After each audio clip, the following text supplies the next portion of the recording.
अस्सलामुअलैकुम एवरीवन। आज मैं आपके साथ आलू के पराठे की रेसिपी शेयर करूंगी। आलू के पराठे हर घर में फेवरेट होते हैं, हर किसी के फेवरेट होते हैं।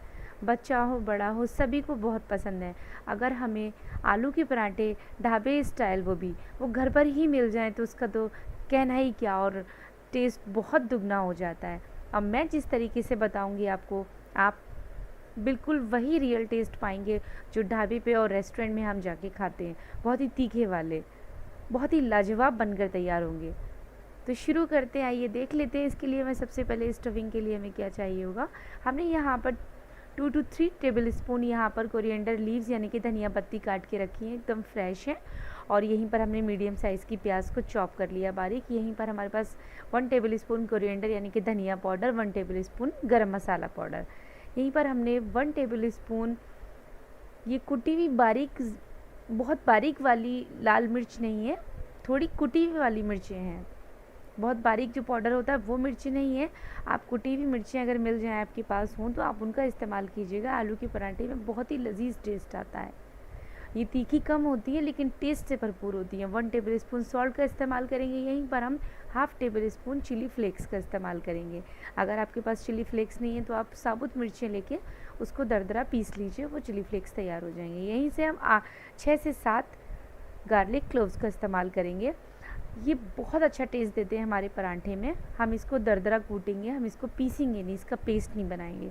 और आगे दिखाते हैं हम आपको किस तरीके से इसको कूटते हैं, लेकिन इसका टेस्ट बहुत अच्छा होता है। आप इसको लाजमी ऐड कीजिएगा। यही है हमारे पास चटनी का सामान जो हम पराठे के साथ सर्व करने वाले हैं। चटनी ये बहुत ही मैजिकल चटनी है, बहुत ही लाजवाब टेस्ट में चटनी है। जब आप इसको बनाएंगे तो याद करेंगे कि ये बहुत ही लाजवाब बनकर तैयार होगी। तो 2 क्लोव्स ऑफ गार्लिक से 1 टेबल स्पून हरा धनिया पत्ती है और 1 हरी मिर्च है। और यहीं पर हमने स्मॉल साइज़ 1 टमाटर का इस्तेमाल किया है। अगर आप ज़्यादा बना रहे हैं तो ज़्यादा का इस्तेमाल कर सकते हैं, बिग साइज़ का टमाटर ले सकते हैं। मैंने स्मॉल साइज़ का टमाटर लिया है। यहीं पर हमने 1 टेबल स्पून सॉल्ट लिया है और यहीं पर हमने 1 टेबल स्पून ज़ीरा लिया है। ये शाही ज़ीरा है, आप इसका इस्तेमाल कीजिएगा, बहुत अच्छा टेस्ट आता है चटनी में। यहीं पर हमारे पास 300 ग्राम स्मॉल साइज़ के आलू हैं, उनको मैं मैश से यहाँ पर इसको मोटा मोटा मैश करूँगी। बहुत ही बारीक मुझे इसका, बहुत ही डो नहीं बनाना, बहुत बारीक नहीं बनाना। कुछ चंक्स मुझे इसमें रहने देने हैं, क्योंकि जो चंक्स होते हैं वो ही हमारे आलू के पराठे में टेस्ट लाते हैं। अगर आप इसको एकदम चिकना तैयार कर लेंगे तो आलू के पराठे एकदम टेस्टी नहीं बनेंगे। तो हमने जो बारीक प्याज को काट के रखा था, चॉप किया था, उसको ऐड कर देंगे। धनिया पत्ती ऐड कर देंगे। यहीं पर हम कोरिएंडर पाउडर ऐड कर देंगे 1 टेबल स्पून जो हमने लिया था।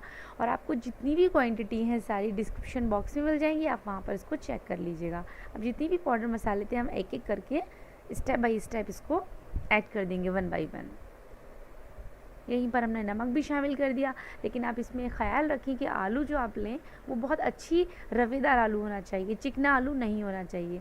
अब जो लहसुन के क्लोव्स थे मेरे पास, यहीं पर हमने इसको अपने हामंदस्ते में कूट लिया। अगर आपके पास नहीं है तो आप ग्रेटर से ग्रेट कर सकते हैं इसको, लेकिन आप इसको पेस्ट मत बनाइएगा। पेस्ट का जो टेस्ट होता है आलू के पराठे में बिल्कुल डिफरेंट हो जाता है। और आप इसको ग्रेट करके डालेंगे तो आप बहुत अच्छा टेस्ट आएगा। कूट लीजिएगा तो बहुत ही लाजवाब टेस्ट आएगा। अब आप जिससे भी कंफर्टेबल हों, आप स्पून से कंफर्टेबल हैं तो देखिए स्पून से भी मैं आपको दिखा देती हूँ, ऐसे कर लीजिएगा। बहुत आसानी से इसको मिक्स कर सकते हैं।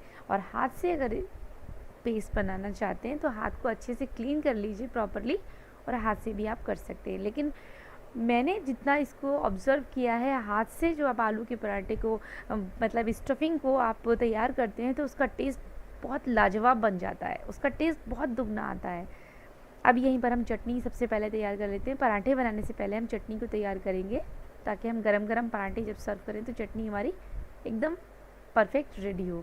यहीं पर हमने टमाटर को जो चॉप किया था टुकड़ों में वो ऐड कर दिया। यहीं धनिया पत्ती, green chilli and 2 garlic cloves वो हमने यहाँ पर ऐड कर दिए। बिना पानी के हम यहाँ पीसेंगे इसको और बहुत ही लाजवाब तैयार हो जाएगी। यहीं पर हमने भर के 1 टेबल स्पून ज़ीरा इसमें ऐड कर दिया। इसको स्किप मत कीजिएगा, ये ज़रूर से ऐड कीजिएगा, ये चटनी में बहुत अच्छा टेस्ट देता है। यहीं पर हमने नमक शामिल कर दिया। नमक और मिर्ची आप अपने अकॉर्डिंग कर सकते हैं। अगर आपको लगता है कि आप तीखी चटनी खाते हैं तो आप तीखी बना सकते हैं, लेकिन मैंने चटनी को तीखा इसलिए नहीं रखा क्योंकि मैंने पराठों को काफ़ी तीखा रखा है।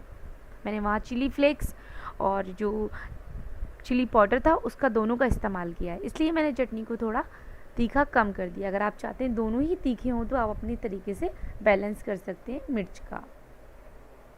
तो आइए इसको सर्व कर लेते हैं।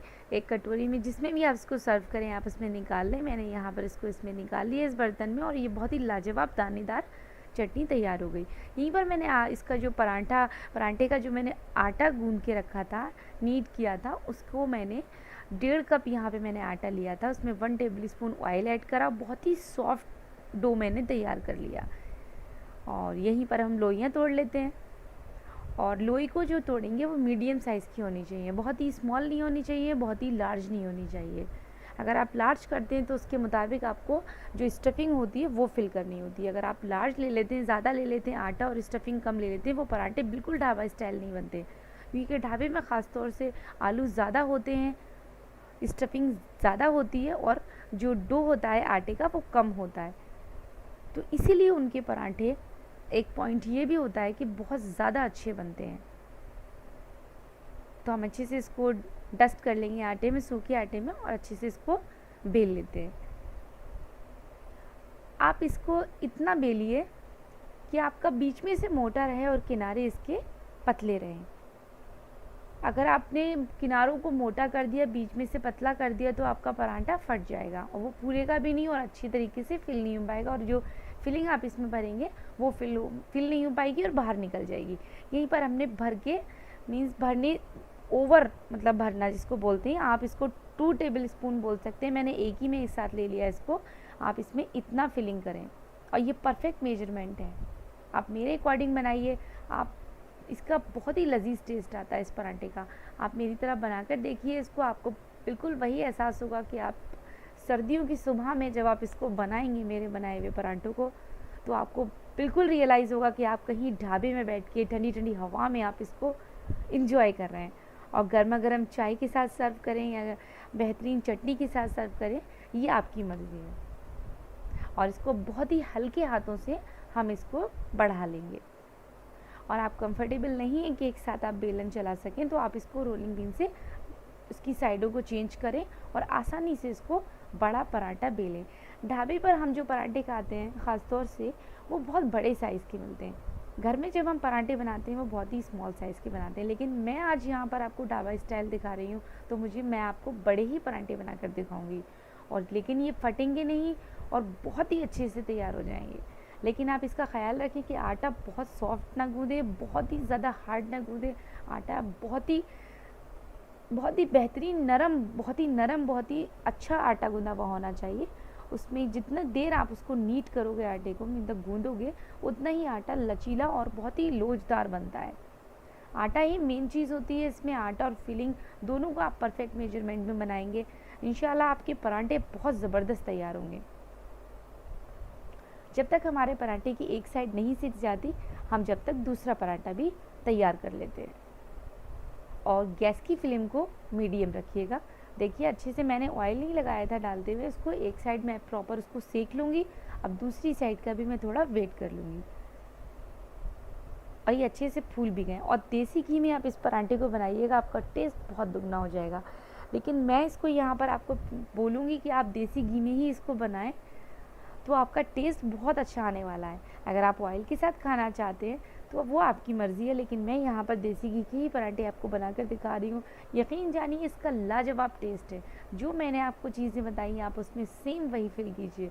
मेरा पराठा कहीं से भी फटा नहीं है, कहीं से भी फिलिंग इसकी बाहर नहीं जा रही। इसको दबा दबा के हल्की आँच पर इसको सेकेंगे, ये बहुत ही लाजवाब टेस्ट में तैयार होने वाले पराठे हैं। गर्मा गर्म सर्व कीजिए और यकीन जानिए कुरकुरे पराठे आपके सामने तैयार है। देखिए बहुत ही बेहतरीन पराठा आपके सामने तैयार है। इसको हम एक चटनी के साथ सर्व कर देंगे। अगर आप इसको चाय के साथ लेना चाहते हैं, आप चाय के साथ भी खा सकते हैं, लेकिन मुझे ये चटनी के साथ बहुत अच्छे लगते हैं। और ख़ास तौर से हम अपने घर में इसको सुबह ब्रेकफास्ट में इसको इस्तेमाल कर सकते हैं। ये बहुत ज़्यादा एनर्जेटिक भी होता है। तो सेम वे में हम इसको दोबारा से जो दूसरा पराठा था वो भी हम इसको तैयार कर लेते हैं। हमने 2 टेबल स्पून इसमें फिलिंग को ऐड किया, और जो रोटी थी पूरी के बराबर इसको बेला आटे को, और इस तरीके से हमने फिलिंग को बंद कर दिया, थोड़ा मोड़ा और इसको बंद कर दिया। और अब पाम की मदद से थोड़ा सा इसको फैला लेंगे और इसमें डस्ट कर लेंगे खुशक आटा। अब उसके बाद रोलिंग पिन से ऐड कर देंगे। देखिए मेरा पराठा थोड़ा साइड से फट गया था, लेकिन वो प्रॉपर नहीं फटा। वो घबराने वाली बात नहीं है। अगर आप उसको फिलिंग अच्छी है और आटा बेहतरीन तरीके से गूंदा हुआ है, वो बिल्कुल जब आप इसको डालेंगे अपने तवे पर, वो बिल्कुल सेट हो जाएगा और बहुत ही अच्छे से तैयार हो जाएगा। हम इसको एक साइड सीखने देते हैं, दूसरी साइड भी इसको इंतज़ार कर दें। दोनों साइड जब सीख जाती हैं तो पराठा क्रिस्पी होने में टाइम नहीं लगता। अगर आप कच्चे पराठे पर तेल या घी जो भी आप लगा रहे हैं आप लगा दोगे, तो वो पराठा क्रिस्पी होने में भी बहुत टाइम लेगा।